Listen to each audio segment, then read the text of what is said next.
Hello दोस्तों, कैसे हो? आपका स्वागत है त्रिपान स्टडी सेंटर में। आज जो हम करने जा रहे हैं क्लास 12 एनआईएस बोर्ड का जो है चैप्टर नंबर 14 यानी 14वां चैप्टर जो है बहुत इंपॉर्टेंट है। इसमें हम रिस्पिरेशंस एंड एलिमिनेशन ऑफ नाइट्रोजनसिस वेस्टेज हम पढ़ेंगे। देखिए दोस्तों, ये बहुत ही इंपॉर्टेंट चैप्टर है कई क्लासों के लिए, चाहे वो बीएससी हो, चाहे वो 11वीं क्लास हो, एनसीईआरटी का बुक हो, चाहे वो पंजाब बोर्ड हो, यूपी बोर्ड हो, बिहार बोर्ड हो, किसी भी बोर्ड के लिए अगर आपको respiration and the elimination of the nitrogen wastage है तो इसका मतलब जो है ये टॉपिक आपके लिए बहुत ही उपयोगी सिद्ध होगा। दोस्तों, आपको पता है कि त्रिपान स्टडी सेंटर जो है इसको 2 लैंग्वेज में ला रहा है, इंग्लिश और हिंदी में जो है अच्छे से आपको एक्सप्लेन किया जा रहा है। तो ये डबल डोज जो है आपके लिए बहुत ही बेनिफिट रखेगा।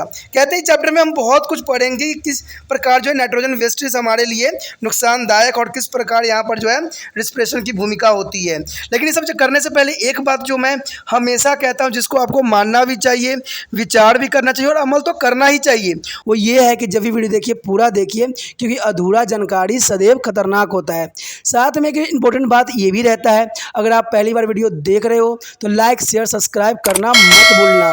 देखिए दोस्तों, लाइक कीजिएगा तो बनाने वाले का जो है प्रोत्साहन बढ़ता है और आपके लिए अच्छा से अच्छा करने की कोशिश करता है। ठीक है, सब्सक्राइब करना आपके हित में है। इसका कारण ये है कि अगर आप सब्सक्राइब करके रखोगे तभी जो है मेरा वीडियो का नोटिफिकेशन मिलेगा। और आपको पता है कि मैं हर क्लास का जो है सब्जेक्ट डालता ही रहता हूँ समय समय पे। तो अगर सब्सक्राइब करके नहीं रखिएगा तो शायद उस वीडियो से आप अनभिज्ञ रह जाइएगा, यानी वो आपको प्राप्त नहीं होगा और आप उसका नॉलेज नहीं ले पाइएगा। साथ में जो अगर आप शेयर करते हो तो शेयर करना एक जन कल्याण के समान माना जाता है। इससे ये होता है कि मान लीजिए कोई जो है बच्चा जो है मेरी वीडियो को उसकी ज़रूरत थी और आपके थ्रू वो वीडियो उसको पास पहुंचा है, तो वो सदैव ही आपका धन्यवादी रहेगा और सदैव ही आपका जो है शुक्रिया अदा करेगा कि तुम्हारे कारण मुझे जो है वीडियो प्राप्त हुआ। तो दोस्तों, आपको पता ही होगा कि त्रिपान स्टडी सेंटर सिर्फ एक क्लास के लिए ही अग्रसर नहीं है, ये कई क्लासों के लिए अग्रसर है।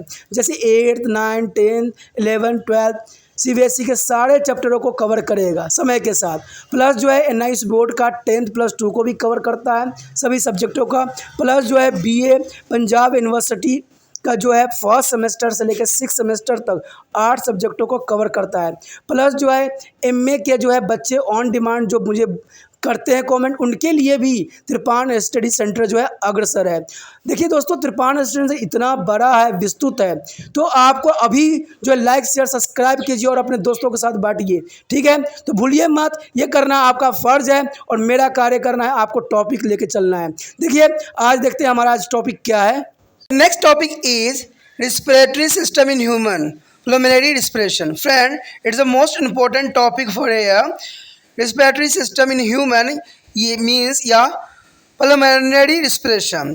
The human have a well-developed respiratory system suitable for meeting their higher requirement of oxygen in their bodies. Okay, friend, the human have a well-developed respiratory system because the requirement of oxygen is a large amount. So, respiratory system consists of nostrils and nasal cavity, pharynx and larynx and bronchus. And the two bronchus is a branch extremely into the bronchioles as a terminate bronchioles and the ultimate into the air sac called alveoli. There are bronchioles there is a branches and air sac is enclosed in the double membranes called pulmonary membranes to form the lungs. The lungs are the mainly respiratory organs for air. The air passes through the nostrils into the bronchioles and the bronchioles and then into air sacs will be a thin walled sac with a single layer of cell and heavier cover with the blood capillaries. O2 oxygen from the alveoli is passed into the capillaries and the carbon dioxide from other capillaries diffuse into alveoli from the begin remove. Alveoli are the organs where the actually gas exchange occur. The double layer of pleuris membranes covered with the lungs for its protections and is contained to the pleural fluid which make the movement of the lungs easily. Each lung consists of a tree-like a system of branches is a bronchial tube. There is a tree-like structure is called to the branches is the bronchial tube here. The finest of them is terminated into the million of tiny shake-like stretches called avel. The avel is the membrane is the very things moisture and richly is supplied with the blood capillary also. That is applied with the blood capillaries. The wall of the both the capillaries and the walls consist of a single layer of flattened epithelium cell. The refer to the following table to be get an idea of structure and function of different part of human respiratory system. When here show the table the respiratory organs of human body. Here this is organs and second is the structure and third is the function. The first is nostrils. Second is the open up close. Open up the nose and the function is filtration of unwanted particles. There is a filtration of unwanted particle for nostrils and the nasal cavity is covered with the mucous membranes and cilia. There is the most important for function trap the dust, bacteria, worm and the moisture there in the pharynx. It is the most function of nasal cavity and pharynx means thorax. There is a structure is a muscular tubes and function the common passes for the both respiratory gas and food moving into the digestive passes and separated by the epiglottis is epiglottis is a flap like a structure that close the trachea is the opening.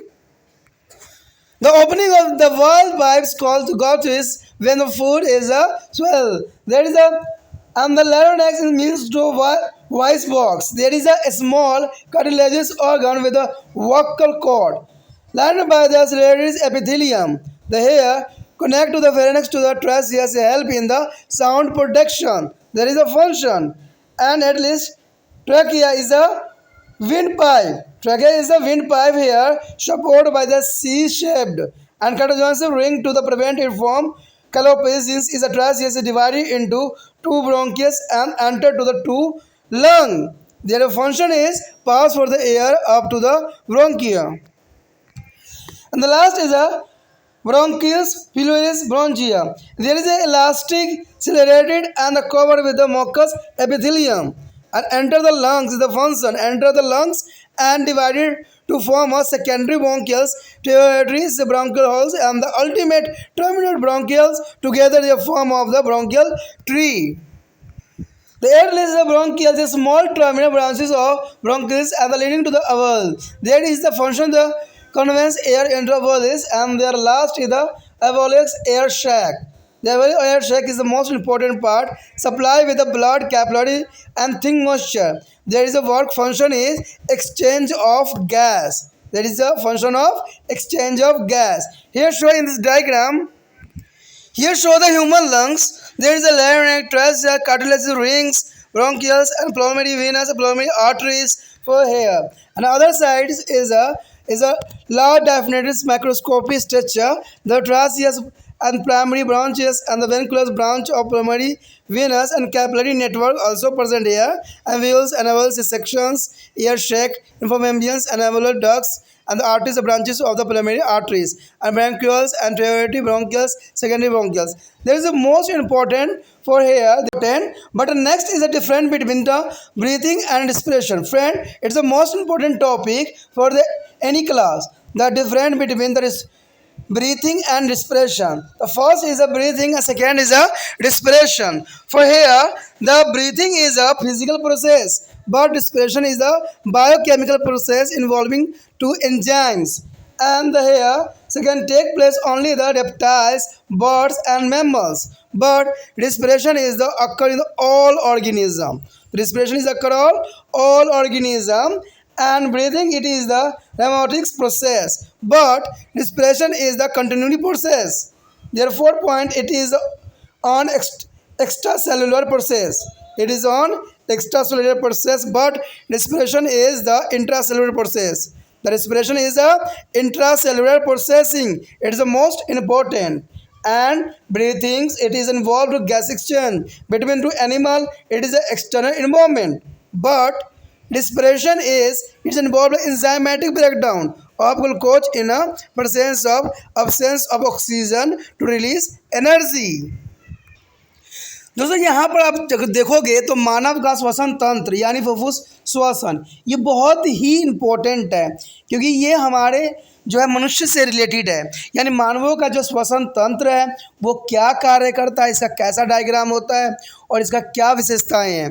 तो ये बहुत ही important यहाँ पर रहता है बात कि मानवों के श्वसन तंत्र के बारे में। कहते हैं मानव में जो है सुविकसित श्वसन तंत्र होते हैं, यानी बिल्कुल बॉल डेवलपमेंट होते हैं जो हमारे श्वसन तंत्र, उनके शरीर में ऑक्सीजन की जो है उच्चतर आवश्यकता की पूर्ति के लिए उपयुक्त होता है, क्योंकि एक इंसान ही है जिसको अधिक मात्रा में ऑक्सीजन की आवश्यकता होती है। ठीक है, इसलिए इनका जो होता है मानव का जो है पूरी तरह से जो है श्वसन तंत्र विकसित होते हैं। ठीक है, श्वसन तंत्र जो होती है दोस्तों, नास द्वार, नास गुहा, ग्रासनी, कंठ, श्वास नली और श्वास नलको यानी ब्रोंकियल्स का बना होता है, यानी इन सब चीज़ों का जो है श्वसन तंत्र बना होता है। तो याद रखना, नास द्वार, नास गुहा, ग्राहिनी, कंठ, श्वास नली और श्वास निकालिकाएँ, तो इन चीज़ों से जो है हमारा श्वास नली बनी होती है। कहते हैं दोनों श्वास निकायों में व्यापक रूप से जो है सकित होकर श्वास यानी ब्रांचियल्स जो होते हैं अंतिम श्वसन में बटी हुई होती है, अंत वायु कोशों में जाकर ये समाप्त होती है, जिन्हें हम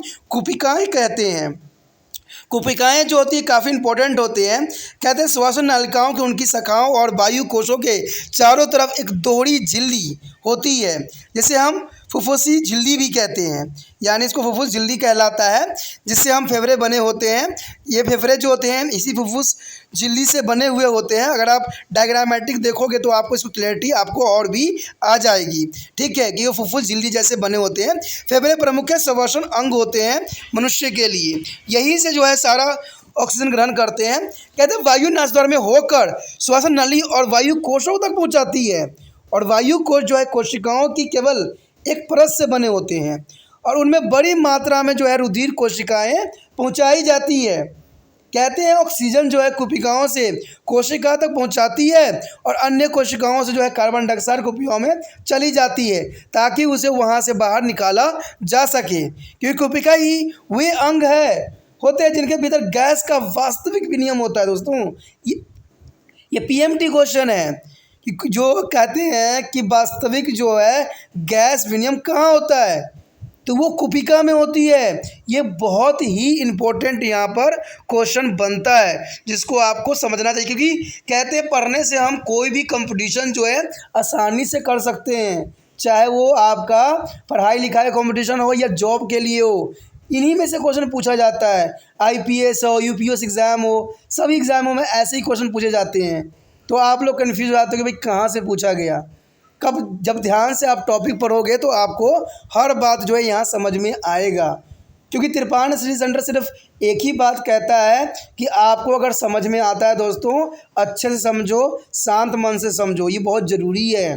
ठीक है, कहते हैं कि अगर आप सोचोगे कि आजकल डिजिटलाइज की दुनिया है, आजकल हर जगह डिजिटल किया जा रहा है, तो इतने वो लोग इतने विस्तार से आपको समझाएंगे जो आपको पढ़ले ही नहीं पड़ेंगे, और पढ़ले पढ़ भी गया तो कहते हैं एग्जामिनर पूछता कुछ और क्वेश्चन है और आप आंसर कुछ और दे के आ जा रहे हो, पूरा वेरिफ नोट दे रहे हो, तो एग्जामिनर भी बेचारा पागल ही हो जाएगा कि हमसे पूछा था मैंने कुछ और, उसने पूरा विस्तार से मार दिया है, तो वो नंबर आपको नहीं देगा।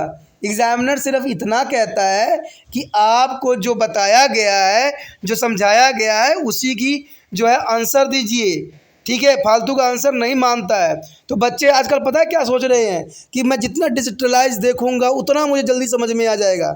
नहीं दोस्तों, जो सिलेबस आपका बना हुआ है ना, आप उसी को अगर ढंग से पढ़ लेते हो ना, तो आप जैसा वेस्ट कोई नहीं है। कहते हैं बहुत के चक्कर में आप अपना ही सिलेबस छोड़ देते हो और आपका सिलेबस भी क्लियर नहीं हो पाता है। ठीक है, तो इसका मतलब है कि आप बहुत से ज्ञानों से जो है अधूरे रह चुके हो और आपका जो है वेल डेवलपमेंट नहीं हुआ है।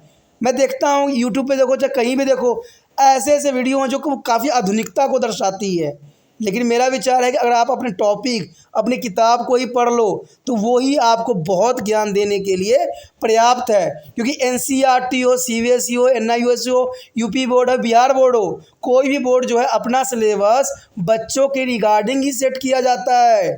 अगर मान लीजिएगा जो नर्सरी क्लास के बच्चे हैं, अगर हम उसको एक का जो है फॉर्मेशन सिखाने के जगह पर हम उसको जो है बनाना, एप्पल के स्पेलिंग सिखाने लग जाएं, तो बच्चा कहाँ से पढ़ लेगा, कहाँ से समझ में आ जाएगा उसको। तो ऐसा ही बड़े क्लास में भी होता है। बड़े क्लास के जो बच्चे होते हैं 10वीं 11वीं 12वीं के जो होते हैं, उनका माइंड थोड़ा सा अलग सोचने लग जाती है। तो कहते हैं इतना आधुनिकता में जाने की आवश्यकता नहीं है, अगर आप अपना टॉपिक समझ लेते हो तो वही बहुत बड़ी यहाँ पर बात आ जाती है। ठीक है, और साथ में आपको पता है त्रिपाठी स्टडी सेंटर एक बात हमेशा कहने की कोशिश कर रहा है कि आप इसको चैन बनाइए। ठीक है, आप करिए, अपने दोस्तों के साथ शेयर कीजिए, दोस्त जो है उससे शेयर करेगा, इससे क्या होगा, एक चैन सी बनेगी और त्रिपाठी स्टडी सेंटर जो है आपके लिए और भी अच्छा से अच्छा करने की कोशिश करेगा।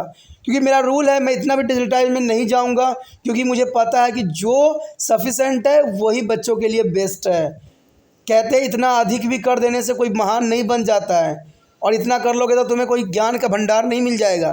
कहते हैं धीरे धीरे ही ज्ञान जो है आपका विकसित होगा। ठीक है, जब आप देखते हो भी होगे कि सरकार जो है आए दिन रूल रेगुलेशन चेंज कर रही है, तो लोग भी आजकल बहुत इरिटेट हो चुके हैं।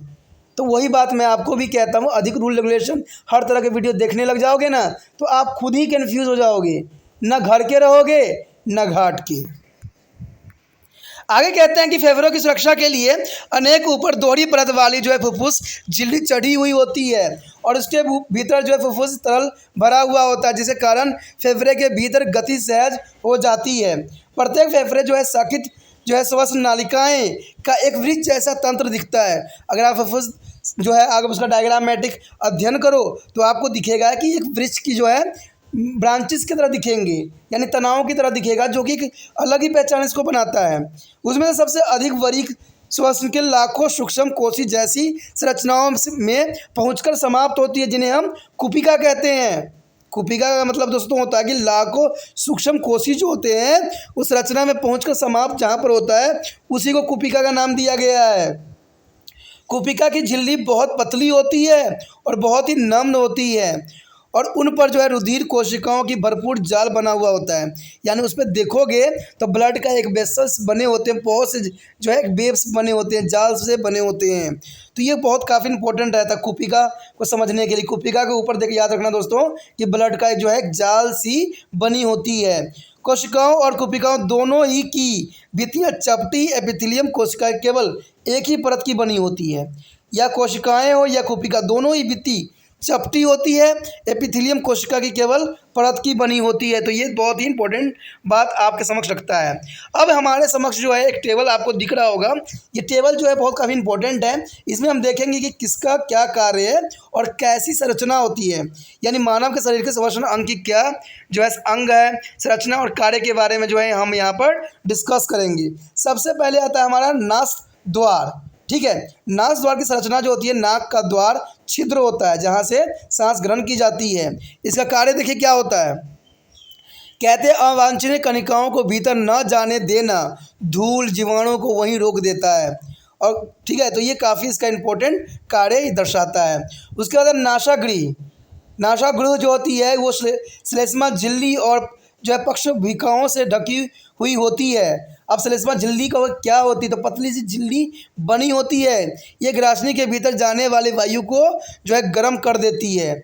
यानी नाक के अंदर हमारे बॉडी के फेफड़े के अंदर जाता है तो जो है ये जो है ना आपको जो झिल्ली जो मैं बता रहा हूँ श्लेष्मा झिल्ली, वो हवा को गर्म कर देती है, तभी जाकर हमारा नाक फेफड़े तक जाती है तो थोड़ा सा गर्म हवा बन के जाती है, नहीं तो हम बीमार पड़ जाएंगे अगर ऐसा नहीं होगा तो। कहते हैं ना सबका कार्य विशिष्ट होती है, मनुष्य से अधिक उसका शरीर जो है अच्छा काम करता है। उसके बाद है ग्रासनी यानी गला। ये देखिए क्या करता है, ये पेशी नली को करता है, पेशी नली होती है इसकी संरचना, और इसमें जो होता है श्वसन गैसों और पाचन मार्ग में जाने वाली भोजन दोनों के लिए सामान्य मार्ग के रूप में होता है। यानी ग्रासनी नाली तो पता लग ही गया कि ग्रास होती है इसमें। कहते हैं दोनों के लिए सामान्य मार्ग होते हैं। ये दोनों जो है मार्ग घाटी ढक्कन के अलग अलग बने रहते हैं, और कहते हैं घंटी जो है घंटी ढक्कन और पल्ले जैसी संरचना होती है, जो भोजन को निगलते समय श्वसन नली रंध्र यानी वाद्य नली द्वारा जो है बंद कर दिया जाता है, यानी जो वाइस वाले होते हैं उसके द्वारा बंद कर दी जाती है। कहते हैं कि ये घंटी ढक्कन एक पल्ले जैसी संरचना होती है, जो कि काफ़ी इंपॉर्टेंट भी यहाँ रखता है। कहते हैं उसके बाद हमारा कंठ आता है, जिसको हम वॉइस बॉक्स कहते हैं, यानी स्वर बॉक्स कहते हैं। एक छोटा सा उपस्थिल अंग जिसके साथ वक्र रज्जु लगे होते हैं। इसमें जो है पक्ष विकाएँ एपिथेलियम का सतर लगा हुआ होता है, सतर के साथ ये बना हुआ होता है।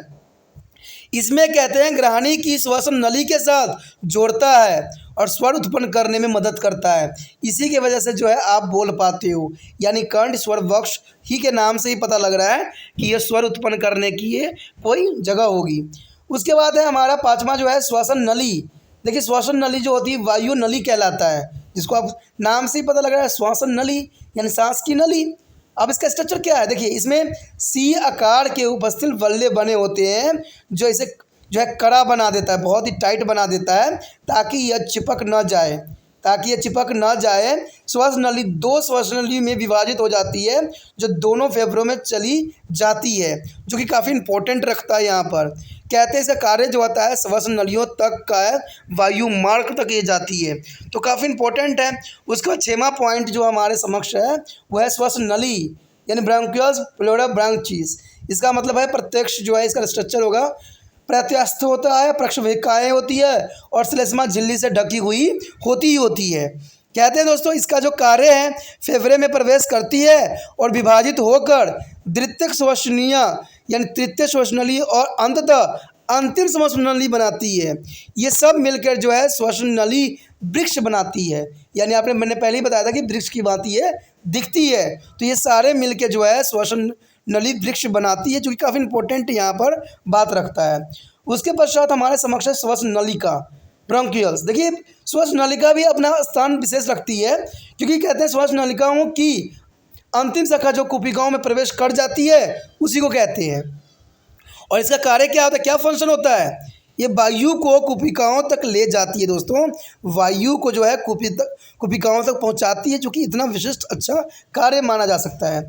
उसके बाद है कुपिका यानी वायु कोश का मतलब आपको समझ गए होंगे, ठीक है। ये पतली होती है, नम्र होती है एवं रुधिर कोशिकाओं से युक्त होती है, यानी यहाँ पर रुधिर कोशिकाएं भरपूर होती है, तभी तो यहाँ पर जो है ब्लड का सर्कुलेशन जो होती है वो प्योर होती है। बहुत अच्छा जगह ये, यहाँ पर गैसों का विनिमय होती है, समझे। विनिमय का मतलब आदान प्रदान, यानी यहीं पे जो है ब्लड प्योर होती है, ठीक है। हार्ट में नहीं होती है दोस्तों, याद रखना। लंग्स के जो है कुपिकाओं में जहाँ वायु कोश में वायु जाता है यहाँ जो है पतली होती है, रुधिर कोशिकाएं भी युक्त होती है, खून जाता है वहाँ। जैसे आपने गिल्स में भी देखते होंगे कि पानी जैसे प्रवेश करता है तो उसमें जो मिला हुआ ऑक्सीजन होता है, गिल्स जो होता है उसमें ब्लड सर्कुलेशन होती है तो वो अब्जॉर्ब कर लेता है ऑक्सीजन को और जो है ब्लड को प्योर कर देता है। ऐसे ही मनुष्य में भी होता है।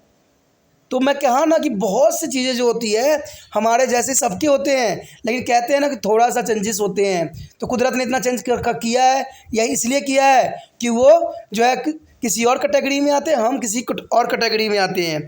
अब यहाँ पर जो है एक डिजिटलाइज जो है आप देख सकते हो डायग्राम, जो कि बहुत ही खास और बहुत ही सही तरीक़ा से दिखाने की कोशिश किया गया है। देखिए यहाँ पर जो है पहला जो आप डायग्राम देख रहे होंगे इसमें लसिका कंठ श्वसन नली उपास्थि वल्ले दिखाई देगा और जो है श्वसनी भी दिखाएगा आपको, और फुफ्फुस शिराएँ और फुफ्फुस धमनियाँ भी आपके दिखाने की कोशिश किया गया है। और आगे जो है इसका वृक्ष लाइक स्ट्रक्चर दिखाया गया है जिसमें आपको जो है कुपिकाएँ सब कुछ दिखेगा, यानी इसमें श्वसन नली की विविधताओं और शाखाएं अंतिम कुपिकाओं तक पहुंचाने की व्यवस्था बताया गया है। अब नीचे देखोगे तो कोशिका जाल दिखेगा और कोशिका जो है कुपिका और कुपिका काट दिखेगा, जो इसके बारे में हम बात कर रहे थे कि कितना इंपॉर्टेंट ये जगह होता है। यहाँ जो है ऊपर देखोगे सबसे ऊपर वाला पार्ट में तो वहाँ श्वसन नली दिखेगा, उपास्थि वल्ले दिखेगा और प्राथमिक श्वसन नली दिखेंगी, और साथ में द्वितीय श्वसन नली तृतीय श्वसन नली भी आपको नजर आएगा। तो इस तरह जो है धमनी शाखाएं और धमनिका बनाती है और कुपिका बाहिनी जो है वायु गुहा तक पहुँचाने के लिए जो है इनफ्लो वेल्स यानी वायु कोशिकाओं का उपयोग करती है। अब देखिए कितना यहाँ पर जो है इसका विशिष्ट कार्य है, और इस कार्य को जो है आगे भी दर्शाया गया है जहाँ पर सांस लेने यानी ब्रीथिंग और श्वसन में रिस्पिरेशन में अंतर को दर्शाया है। अब देखिए ये दोनों चीज़ें जो कितनी इंपॉर्टेंट यहाँ रखती है बात, यानी ब्रीथिंग क्या है और रिस्पिरेशन क्या है, सांस लेना और श्वसन। सांस लेना जर्नल बात बताई जा रही है, श्वसन साइंटिफिक बात बताई जा रही है, लेकिन अब इसमें डिफरेंस क्या है ये जानना आपके लिए अत्यंत महत्वपूर्ण है, चाहे वो 8th 9th 10th 11th किसी क्लास के बच्चे हों। ये कई जगहों पर मैंने देखा है और बताने की कोशिश भी किया है कि ब्रीथिंग रेस्पिरेशन का डिफरेंस एग्जाम में आ ही जाता है, ये एग्जामिनर का बहुत ही फेवरेट क्वेश्चन माना जाता है। तो देखिए सांस लेना क्या होता है, तो सांस लेने का मतलब होता है ये भौतिक प्रक्रिया है, लेकिन श्वसन दोस्तों जो ये होती है जैव रसायन प्रक्रिया जिसमें एंजाइम भी सम्मिलित होता है, इसमें एंजाइम भी सम्मिलित होते हैं। उसकी बात कहते हैं केवल जो है सरीसृपों यानी सांपों में पक्षियों में और स्तनधारियों में ही पाए जाते हैं, लेकिन श्वसन जो होते हैं सभी जीवों में पाया जाता है, यानी हर एक में ये पाया जाता है। तीसरी बात ये बताते हैं कि ये एक लयात्मक प्रक्रिया होती है। देखिए एक लयात्मक प्रक्रिया है, लेकिन यह एक अवांछनीय प्रक्रिया होती है। तो काफ़ी इंपॉर्टेंट बात बताई जा रही है। चौथी बात ये बताता है कि यह यहाँ पर जो है एक कोशिकीय बाह्य प्रक्रिया है, एक कोशिका बाह्य प्रक्रिया है, लेकिन यहाँ श्वसन जो होती है यह एक अंतःकोशिकीय प्रक्रिया है, एक अंतःकोशिकीय प्रक्रिया है। लेकिन सांस लेना दोस्तों इसमें कहते हैं 5वां पॉइंट में, इसमें प्राणी और उनके बाहरी पर्यावरण के बीच गैस का विनिमय होता रहता है, आदान प्रदान। लेकिन यहाँ ऐसा नहीं होता है, इसमें ग्लूकोज तथा एंजाइमी विघटन होता है और ऊर्जा का जो है विमोचन होता है, यानी इसी से हमें ऊर्जा जो है प्राप्त होती है। अब देखिए कितनी इंपॉर्टेंट बात यहाँ पर रखती है ये दोस्तों। इसी के साथ जो है हमारा ये टॉपिक ख़त्म हो जाता है, जो कि बहुत ही इंटरेस्टिंग और बहुत इंपॉर्टेंट रहा। लेकिन आपको पता है कि त्रिपाठी स्टडी सेंटर एक मुहिम चला रहा है जिसमें आपको चैन बनना है। चैन का अर्थ दोस्तों ये होता है कि ये वीडियो आप तक पहुंचा है और आप जो होगा ये वीडियो उन बच्चों तक पहुंचाने में त्रिपाठी स्टडी सेंटर का हेल्प कीजिए जिन बच्चों को ज़रूरी है।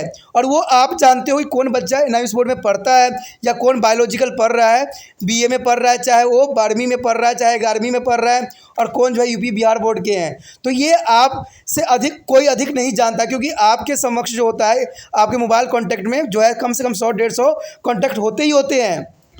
तो आपको क्या करना है, एक दिन के लिए जो है इसको व्हाट्सएप स्टेटस पे लगाना है लिंक को, ठीक है। और लिंक पे लगाने से ये होगा कि जिन बच्चों को इसकी ज़रूरत होगा उन तक ये वीडियो पहुंच जाएगा, ठीक है। इससे क्या होगा, त्रिपाठी स्टडी सेंटर का जो उद्देश्य है कि हर बच्चे तक पहुंचना है और उनको सही ज्ञान का मार्गदर्शन भी कराना है और उनका सिलेबस भी अच्छे से कराना है। तो ये उद्देश्य में आप जो हो हम मेरे लिए चैन बन सकते हो। तो इसके लिए जो है आपको थोड़ा सा जो है तकलीफ उठाना ही पड़ेगा।